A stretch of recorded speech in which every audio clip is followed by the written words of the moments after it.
Greetings. This is Brother Dawood. Let's talk about Gennero Arthur, who many know by his street name Meatball. There's numerous stories of where Meatball really from. Some say he was from Jackson Avenue near the Calliope projects, the same place where Sam Scully and his family from before they actually all started moving to the Calliope projects. Others say that he was from the Calliope projects, either from Russia Blave, Tonti, or Merrill Courtway on Ryder Street, in the same area where Master P and his family was from. It was said of Meatball that he was one of those kids that was scary and he got teased a lot. He was a dude that was small in frame, so he got picked around, pushed around and all those different things as a child. One day, he had came to school with this very messed up haircut. His classmates laughed at him. And that day, he was given the name Meatball from a classmate by the name of Charlie Smith, aka Big Charlie C, who was a Calliope resident who became a narcotics agent.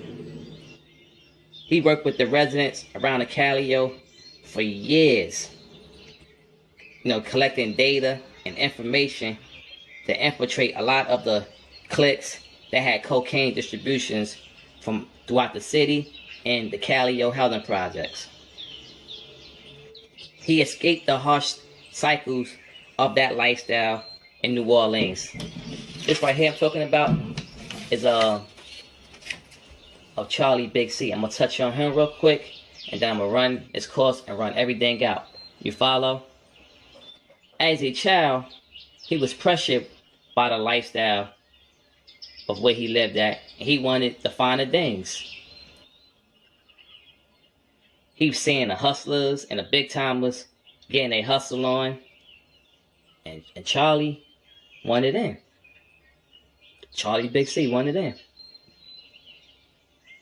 One day he had approached one of Sam Scully's fellow hustlers, and he asked him if he needed any help moving any of his product, his weed or whatever. Because Big Charlie, he was in need. And his need was a pair of Dr. J's tennis shoes, or sneakers, I should say. Basketball shoes, I'm sorry. And those bad boys was gone for $40 at the time. And that was a lot of money during this time that I'm talking about.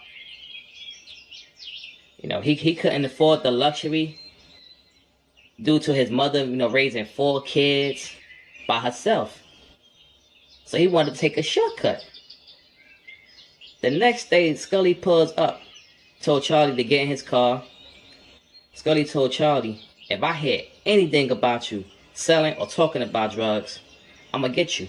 I'm going to put a whipping on you. Clay gave him an alternative, or should I say Sam Scully gave him an alternative.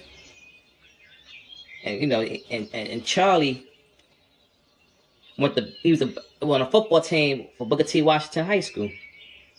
And Scully told him, I will give you $10 for every sack you make this season coming up in football in school.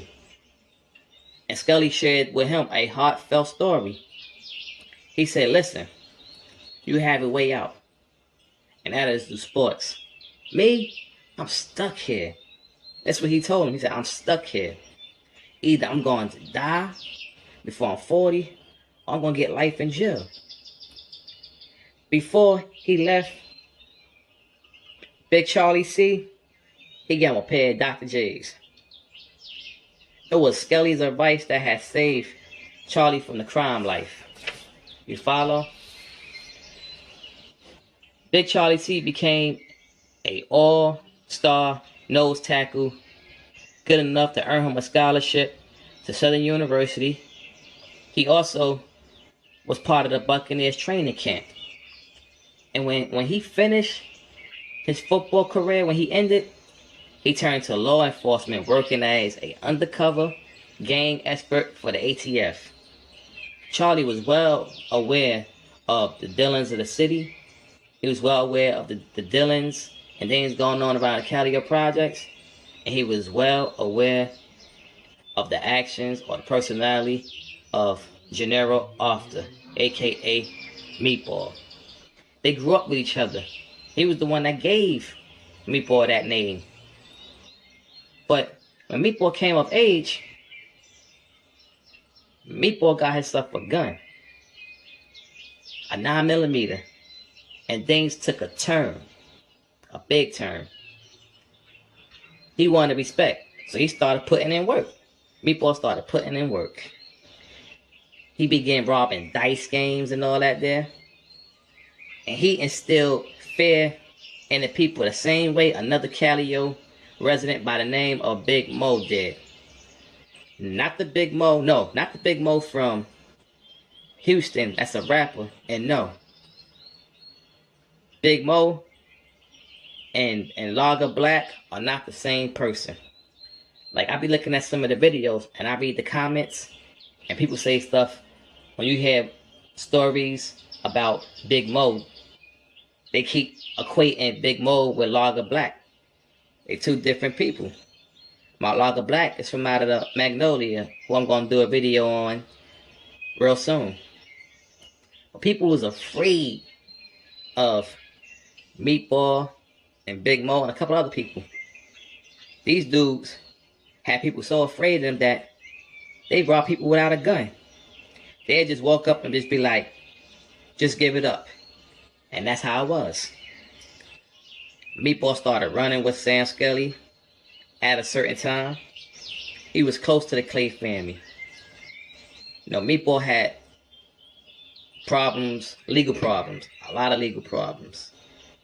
And Sam Scully had cops, lawyers, and judges that he was connected with. So he helped Meatball get out of a lot of legal problems that he was having at a certain time in his life. You follow? So Meatball started accepting contracts and hits on people throughout the city. And Meatball's name started ringing bells. He had people spooked in the city. I mean, he really had people spooked. And he is infamous. He's known for adopting that cross-dresser persona to get up close on the people that was his target. Some people got hip to Meatball. They would say, who's that lady right there with the dress on, wearing sneakers? And before they knew it, Meatball hit his target and ran off the scene. That's how, you know, sometimes people knew it was him because of them sneakers. They just see this lady dressed up with a wig on, with these sneakers on, hit up a joker or a joint and be out. There was a saying in New Orleans that if it was a killer, and if anybody got killed, your name was the one that get brought up. You know, your name would get attached to murders. I want to say this too. I believe that Tyler Perry was inspired by Meatball in some form or fashion. I remember my cousin saying this years ago. I don't know if any one of you remember, there was a picture of Tyler Perry. I believe he was in the Albertville projects. He had the Medea outfit on. And in that picture, it was promoting one of his stage plays or something like that. But it shows him, I believe it was in the Albertville. If it wasn't the Albertville, it was the Lafitte. And it showed him in one of the courtways chasing somebody with a gun. I went online trying to find this picture because I had wanted to upload it on this video to show my proof. But I couldn't find it. I know some of y'all probably saw it before in the past. But I believe that Meatball promoted, I mean, he expired the whole, you know, Tyler Perry cross-dressing thing. So, you know, at this time, you know, Sam Scully had the city on smash. Like, he had it on lock. And the Calliope projects, there was unity there. Eventually, the split came about. You know, the front part of the Cali, or the front of town, was like where mainly where the majority of Sam Scully family members was at. You know, the front of town. And then the back of town, who many attribute to being ran by Glenn Metz, the back of town, the back part of the projects. So that they didn't want to roll with Sam like that. But there's numerous rumors about what really happened with Sam Scully's murder. This is not me saying this, you know, I'm just letting you know. But some said that Nat was the one that had put those things on Sam Scully. I'm not saying this, I'm just saying what somebody else said. Some said that him and Meatball had an argument. And it said that during the argument, that Meatball just tried to scare him. He clocked back the gun and then mistakenly went off and hit Sam in the head. Like, there's numerous stories about the death of Sam Scully and this whole beef and war within the Calliope projects. Some people felt that it was outsiders that had hit up Sam just to cause a confusion and a disruption of the Calliope unity. And there's numerous stories. But, you know, the Calliope came off the hook due to the death of Sam Scully. And it was alleged that, allegedly said that, Meatball, Gennero, was the one that hit him up. It's, like I said, there's numerous stories. So, you know, you had that whole situation that happened. And then this event supposed to have gave prominence to Glenn Metz. It's crazy because it was reported that Meatball and Nat Elway supposed to have paved the way for Glenn to take over and run the whole city. This is not me saying it, I'm just saying from reports. You started hearing stories about that armor-plated, you know, pickup truck with the word homicide sprayed on the hood. People say that when you saw that truck, you knew what time it was. And you knew it was time to go in the house. The drug dealers and all the street dudes used to tell the kids and the elders to go in the house because it's about to go down. Like I said before, if a person was blamed for others, like certain things that they did or crime they committed, somebody was getting blamed for it. And, you know, and when things happen, people like Meatball and others, names got attached to those murders or those crimes because they was known, so-called, for putting in his work. You follow? I can remember, it was this holiday. I can't really remember what holiday it was. It was said that, I can't remember. If anybody can remember, please correct me on it. But they said that all the dudes in the projects used to dress up in these clown suits. And they would come out with these guns and they'd be shooting it in the air and all that stuff. You know, this is during the Glenn Metz reign, they said. And Glenn Metz got framed for being on a video at one time for shooting a gun. It was somebody else because at one time Glenn Metz had long hair. So the person that they saw in the video had long hair as well, and they tried to pin it on Glenn. You follow? So before the closure of the Mets game, you heard all these murder stories going on. You know, especially the one when it was this whole family had got killed. They said everybody got killed, like the grandmother, the grandfather, the husband, the wife, and even the babies. And when it came out that who did the murder, they attributed it to Meatball. And then you hear about the situation where he machine gunned 5 people. 3 of them died and 2 survived with wounds. And then you hear the other incident where he was in one of the projects and he machine gunned a dude's legs in front of everybody to intimidate the people on that whole no snitching campaign. You follow? And then you hear about the Earhart Express incident that happened where A couple of dudes that had got shot up with AK-47s of that. And I remember Meatball niece was saying that he wasn't even in town when that whole thing happened, and that he was trying to change his life. He was getting tired of all the nonsense and different things that was going on, so he's supposed to have left or went away on a trip or something like that, his niece was saying. So,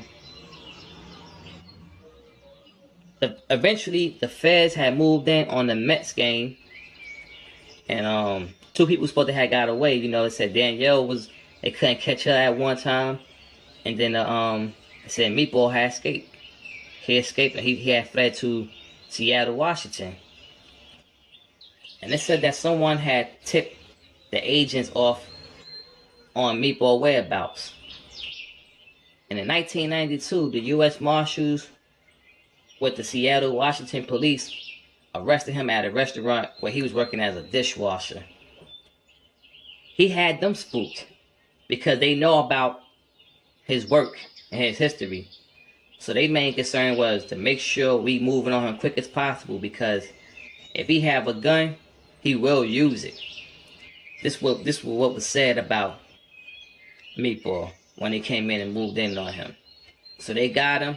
He was extradited back to New Orleans, to where he was given a life sentence. You know, there's 1,000 stories about Meatball, and I know people from the city. I have numerous stories on Meatball, but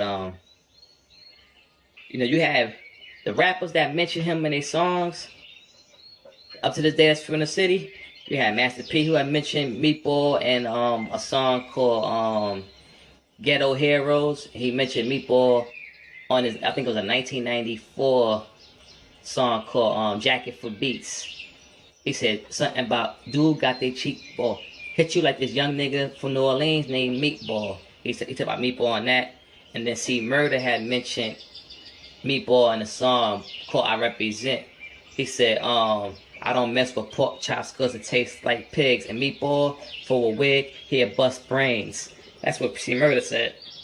And then you had Yellow Boy from UNLV on that that Niggas for Life, Uptown Niggas for Life song, where he said he said, I'm trying to remember how he said, I watched Meatball back on the hit back in '83. You had Manny Fresh that mentioned him, where he mentioned Glenn Metz, Nap, and Meatball in that song. I forgot the name of the song. Please forgive me. Then you had Juvenile, who mentioned him, where he said, how he said it again? He said, I got a calico, I'm about to pull a meatball like a hoe, got a calico in my purse, something like that. I can't remember the lyrics right now. Calliope mentioned him in that song called No Rats. And No Rats Allowed. And Calliope mentioned him in the song. He was saying something. He said, dang, the lyrics is tight too. He said, Meatball catch you in the hood. Like, he'll catch you in the hallway and use you as target practice. Something like that. I can't remember the lyrics. But, Meatball and a couple people, you know, in the city, they kept Frank Minyard busy. You know, Frank Minyard, he was the body collector. He was the one that picked the bodies up every time they got hit up. You know that how that Calliope was. You know that Calliope had all them hitters. You had the Randalls. You know, you had the Marlowe Hemsteaders. You know, you had the Big Mo's. You know, you had you know, the Scully clique. You know, the Glenn Metz family, the Tuesday crew. You know, and you even go up to the days of the Porch Boys and the Cut Boys. I'm gonna be doing stories on I'm coming. You know, I know people been asking and putting in requests in the comment section, but I'm coming with it now. You know, I just had a couple personal things I have to take care of, but I'm coming with it though. But like I told you before, there's numerous stories that's gonna come out of the Calliope, numerous stories that's gonna come out of the Magnolia, and numerous stories that's gonna come out of the Melf and the surrounding areas. You know, the whole Uptown. I'm gonna hit downtown. And it's gonna be a big party here on YouTube. You follow? But yeah, I'm gonna want eventually, like I said before, do part 2 to a lot of these videos. You know, because there's always more information that comes about. And you got to be careful what you put on the thing and how you say it, too. You follow? You can't just go, you know, regurgitating everything. You got to move a certain way and put it out effectively. You follow? So, shalom, salams, and Godspeed.